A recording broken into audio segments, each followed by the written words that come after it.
Shavua Tov.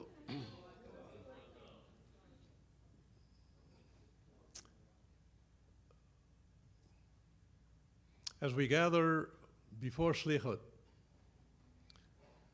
we mourn the loss of 13 young Marines who went to rescue people and were killed. We also mourn 170 Afghans who lost their lives. And it's interesting that this tragedy that occurred after 20 years of United States presence, but not only United States presence. I remember after 9/11, we all New Yorkers in France, in Canada, all over the world, we're all New Yorkers. And as a result of 9/11, the United Nations actually organized ISAF, an international security force, to build the Afghani army. Over 50 nations participated, including NATO. Well, let me give you some figures.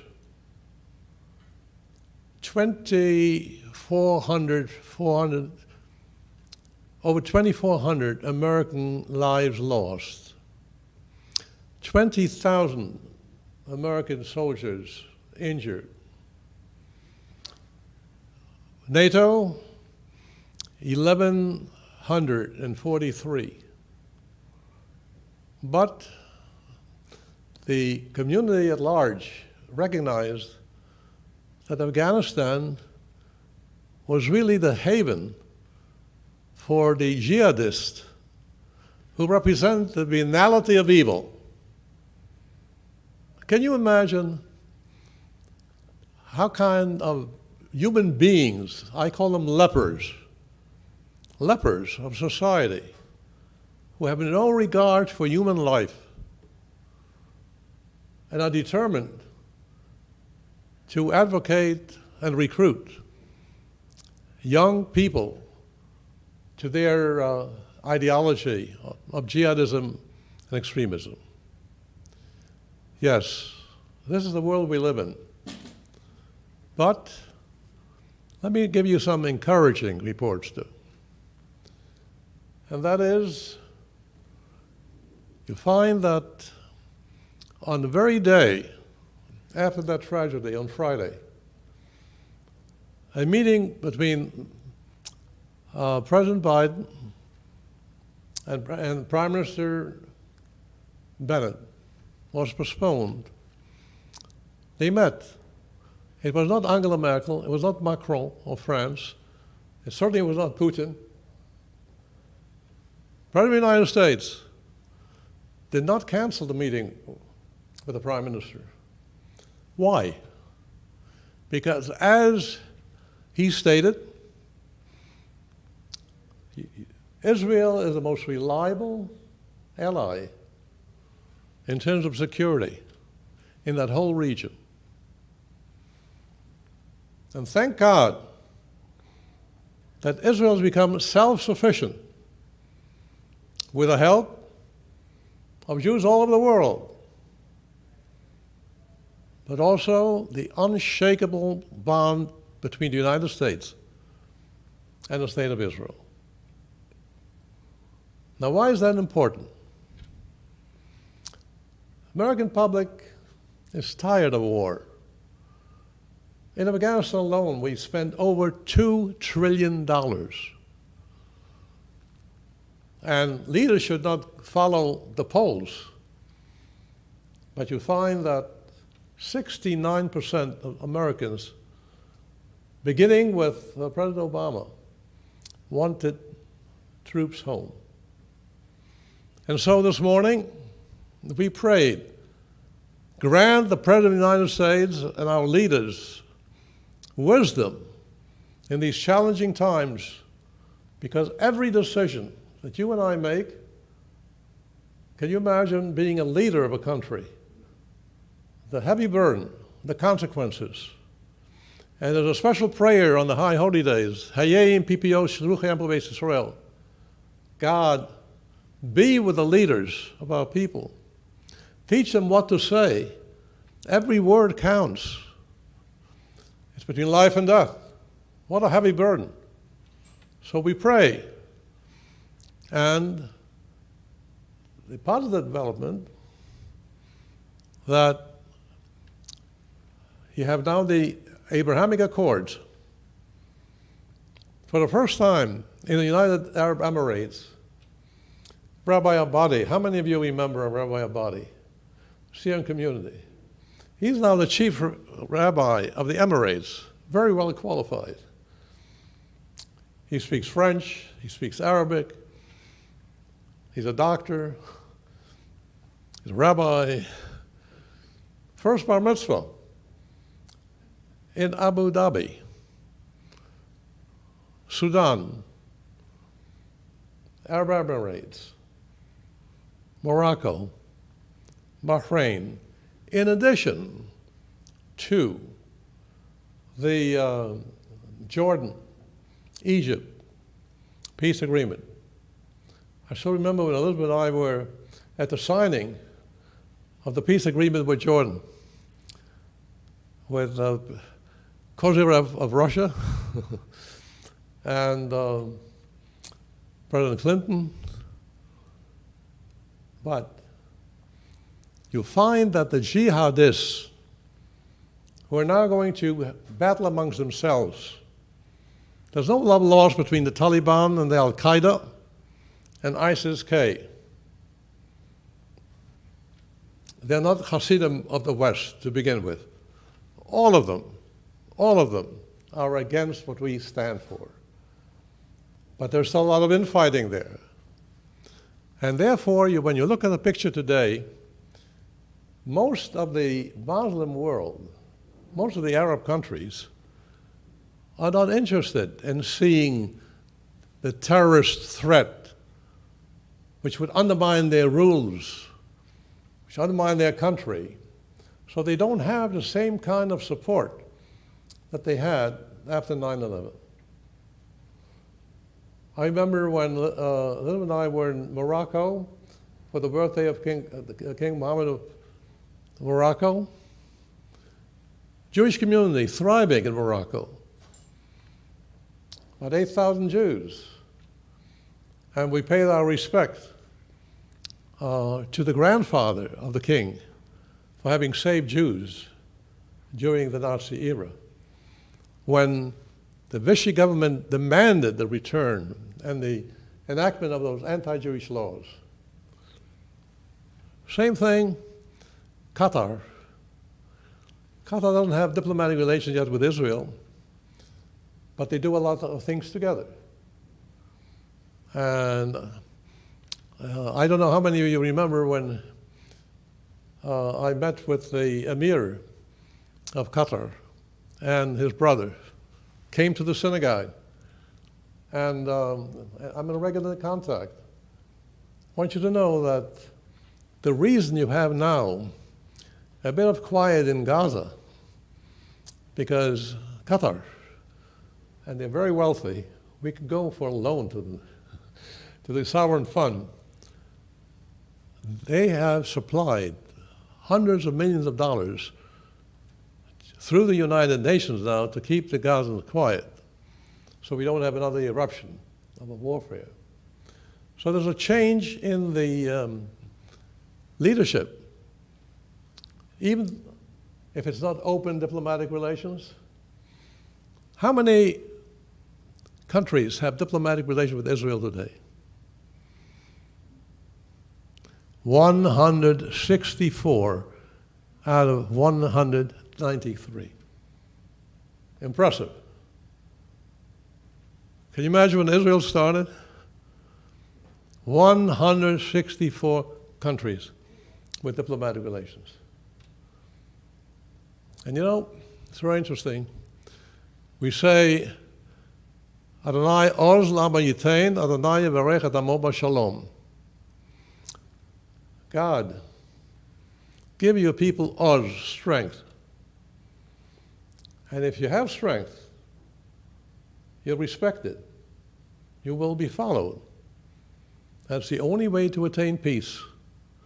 If you're weak, you're not going to get peace. And luckily today, I said it last week, I repeat it again, the Prime Minister of Israel publicly stated, throughout the entire conflicts that Israel had to endure, not one American soldier, not one soldier had to give his life to defend Israel. Young men, young women joined Sahal to defend their country. And that's why Israel is strong. And so, the new era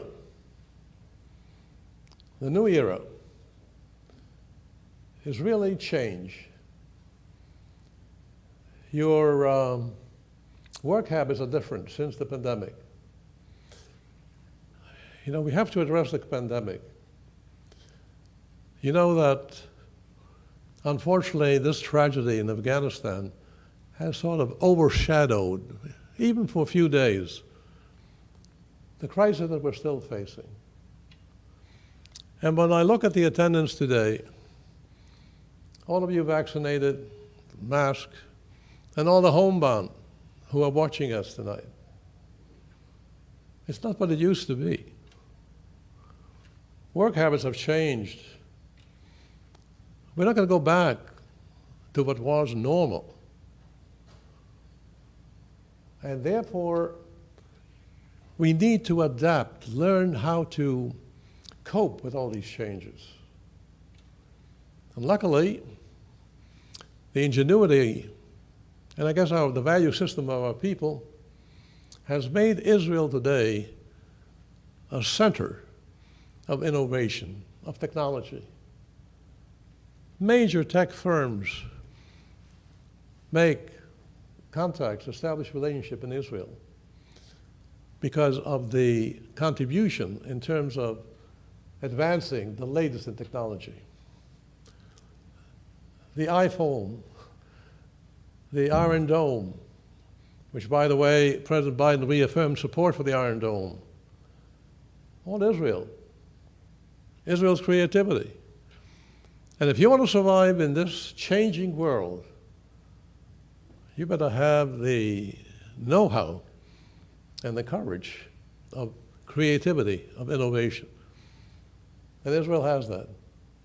If you want to know why the Abrahamic Accord have been successful, because the countries that have established relationship with Israel in the Arab world realize you can't just depend on the oil income. You need latest technology. Israel can provide it. So we're in a good position.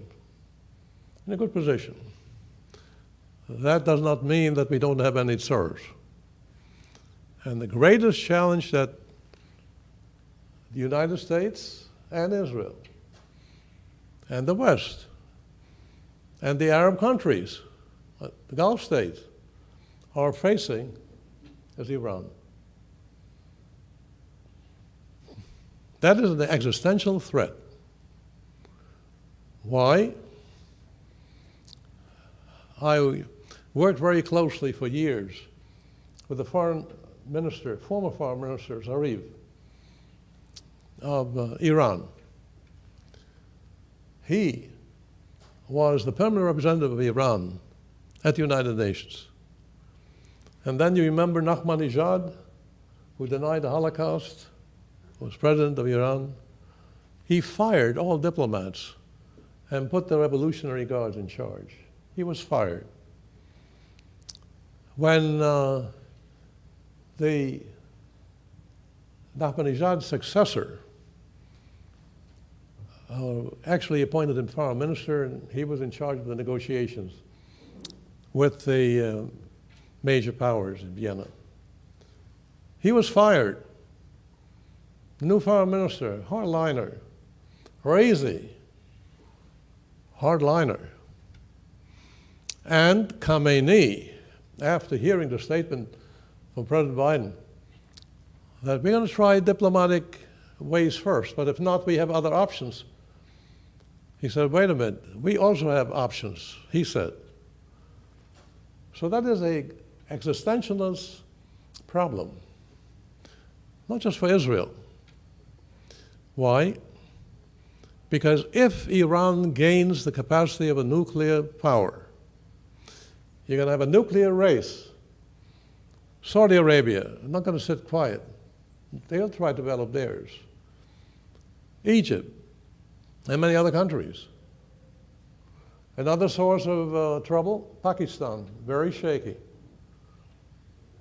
Actually, it was a haven for years of Al-Qaeda and the Taliban. So Israel has to be on guard.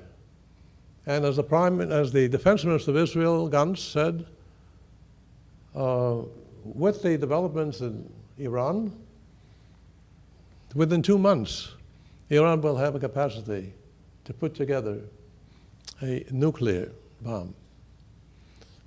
It's not only Israel, but you have to think also the surrogates of Iran, bordering Israel, Lebanon, Gaza.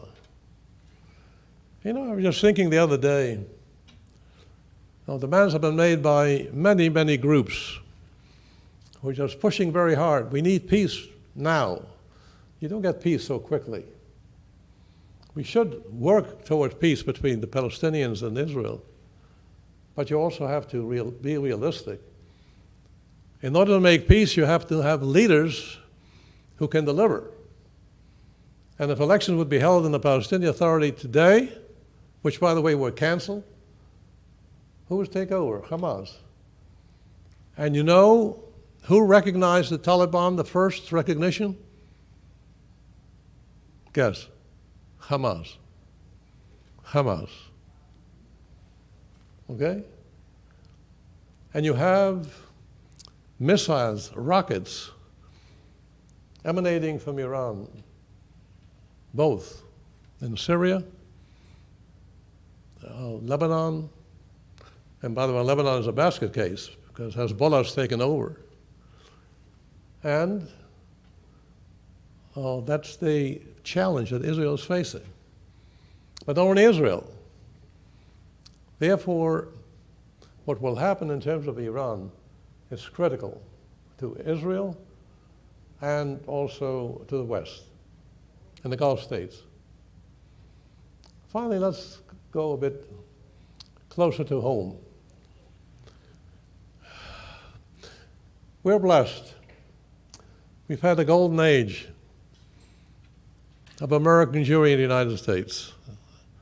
You heard me say that many times. You know, there was plenty of anti-Semitism. Even some Jews who wanted to, in the 40s or 50s, who wanted to buy an apartment on Park Avenue, who wanted to move in. Not for Jews. Palm Beach, Miami Beach, not for Jews, okay? The younger generation, our children and grandchildren, they don't have that recall. They don't have the recall that if you were a New Yorker and you want to apply to a medical school, or you wanted to apply to a Ivy League, if you were a New Yorker, forget it. I know my own experience. I was a student at pre-med at Yeshiva College, and after taking my chemistry courses and biology courses, I had to make a decision to start applying to medical school. So the advice I got, don't apply from yeshiva. Enroll at NYU Uptown, then you'll have a better chance. Okay? Anyhow, but things have changed. But unfortunately, whenever there is division, turbulence, upheaval, as we're facing today, the Jew becomes a scapegoat. You know, I don't know how many of you read, there was a very good article by Paul Wolfowitz in the Wall Street Journal, opinion piece. I recommend that you read it, about the whole Iraqi and Afghanistan involvement. But you know, we remember when we didn't do so well during the Iraqi war, who was blamed? The Jewish neoconservatives, okay? When we are facing now a divided country in terms of the COVID shots, do you realize the anti-Semitic undertone accusing Jews of profiteering from the vaccines? Again, blaming the Jew. But we've been used to it, to be scapegoats. We've been used to it. But it's sad, particularly for those of us who survived the Holocaust, to see that virus of hatred, again, right here in the land of the freedom. But not only right here, you know, you heard me say this many times, I witnessed after the terrible first attack against the synagogue, Pittsburgh. Who ever thought that synagogues in the United States would have the same challenge? Who ever thought that we would worry about putting a mezuzah out, wearing a Magen David? Should our children wear kippah? What about the college campus? We send our young men and women to universities. The hostility in some places, the woke culture. So it's not a stable environment. And whenever we have an unstable environment, then there's always a scapegoating. And when a country is divided, as we have been, and look, amazing, even in terms of dealing with the pandemic. Look at Israel. There is one voice. These are the guidelines. In the United States, every governor can decide exactly how to deal with this. That's not the United Nations, the United States. That's a divided states. So what each one of us must do and can do, it's very interesting. The month of Elul, according to one Hasidic Rabbi, one important mitzvah, no Chil Hashem, they would actually not engage in any kind of speech during the month of Elul in preparation for Rosh Hashanah. Can you imagine what would happen to Facebook and Google if that particular practice would be enacted? Why?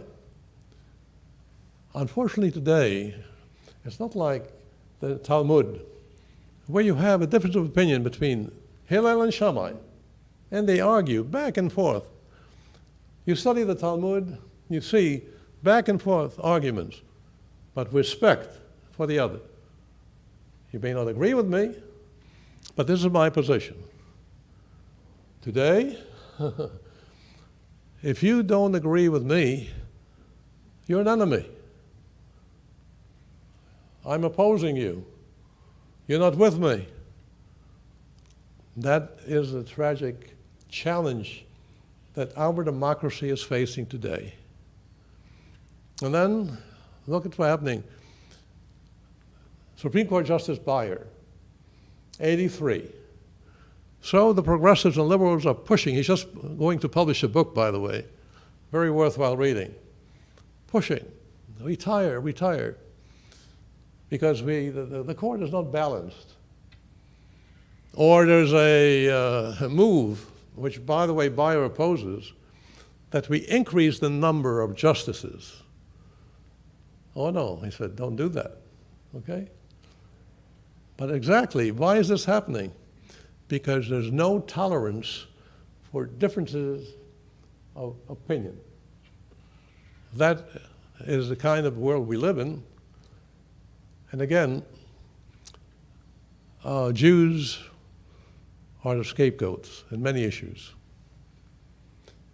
And finally, what is needed, and I'll speak about it before Slichas, when you face existentialist challenges, whether it's anti-Semitism or anti-Zionism or undermining the democratic values that we have fought for, the most important thing is unity. Unity. And as Jews, this is our greatest challenge. How painful, and I said it before, when one of our own, Senator Bernie Sanders, demands the cutting of vital military support to Israel, unless. Does he live in Israel? Does he know the dangers? But one of our own. And then, unfortunately, we have the President's Conference, which represents most of the major Jewish organizations. I'm proud to be part of it. But then we have J Street, and they have their own agenda. And if you have in Congress a congresswoman like Rashid with anti-Semitic statements, instead of taking a united stand, they come to defense. So we have our own house cleaning as the order of the day. And so, in terms of you and I, what can we do? Maybe just one key word. Ve'ahavta l'reacha kamocha. Love your neighbor as yourself. Yes. First, love yourself. Be proud of your identity. I had so much nachat when the Prime Minister of Israel, a neophyte, by the way, for the first time, a Prime Minister with a kippah. I've not had him before. I think Ben Gurion must be turning in his grave. It was a real socialist era, okay? And by the way, I want to pay tribute to my friend Bibi Netanyahu. The 164 diplomatic countries recognizing Israel, a great tribute to Bibi Netanyahu. That was his brilliant accomplishment. Going to China, going to Japan, pushing for the Abrahamic Accords, achieving the move of the United States Embassy in Jerusalem, Bibi Netanyahu. And although Bennett may appear differently, on strategic, vital positions, basically, he follows the Netanyahu line. Because there's no compromise when it comes to Iran. And if you want peace with the Palestinians tomorrow, his government would fall tomorrow because the way it's composed. So, again, coming back, what you and I can do, first of all, whenever someone has a different opinion, or if you're a Democrat and you meet a Republican, by the way, very interesting, our new mayor to be, Eric Adams, was at a fundraiser in the Hamptons, including Hampton Synagogue and many other places. But John Katsamatidis, who's a diehard Republican, also had a fundraiser for him. He said, look, I'm a Republican, but I respect Democrats who have common sense, all right? That's the kind of bipartisanship that we need to contribute to. So, to conclude, a prayer. Above all, God, please spare us from further trial and tribulations. We have been through so much, both in terms of the pandemic, both in terms of hatred and division. The word for Rosh Hashanah comes from the word of shinui, a change.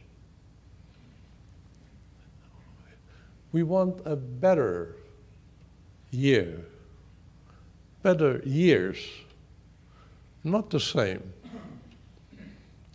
And I repeat my prescription, the 3 Ps at the height of the pandemic, with prayer, perseverance, and patience. Please God, all of us together, as a Park East Synagogue family, we will see a better year to come, a year of health, peace, and above all, with a purpose, serving our community, our country, all of humanity. If you want to keep young, have a purpose in life, be a mitzvah collector. Don't just think in terms of, where's my next vacation going to be? No.